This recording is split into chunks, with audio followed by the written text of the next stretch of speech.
did your best. Wainwright's humiliation was actually only just beginning. Can I just also add this fact that the Filipinos and American soldiers who were fighting at this particular engagement, they don't have a very high opinion of MacArthur.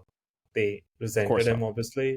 Yeah. But Wainwright was considered that fighting general who would even be touring the front lines, even when they were on Bataan and fighting on the main Luzon areas. Personally, I always respect such commanders way more than those who would just be in the command bunker. And Wainwright was humiliated after this. The American press, and I don't want to say this is directly because of MacArthur, but he was seen as capitulating to the enemy, and he shouldn't have surrendered when he did and such. And the tragedy, like you mentioned, is from the very beginning of the invasion, he was a frontline commander. He was a soldier, kind of soldier. He was fighting with the men. And some of the great counterattacks in the defensive lines in Luzon was all coordinated by him. Then during the Battle of Bataan, he was at the front lines again, and yeah, he was a hero for sure.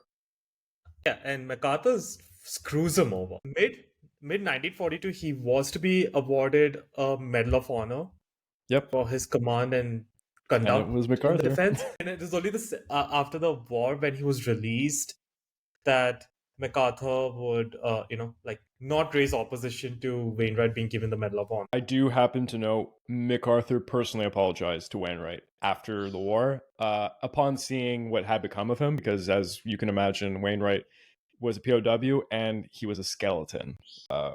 Especially if you've ever seen some of the video and photos of him on the during the surrender process on the boat, it's yeah, it's rough.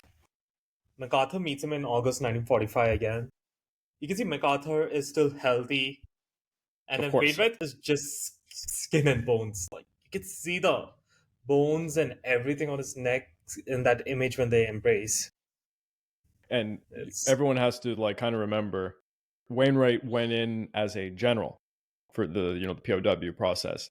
They should technically be treated a little bit better than the rest, and even he was starving because Japan had simply no food to give their people alone, let alone the POWs.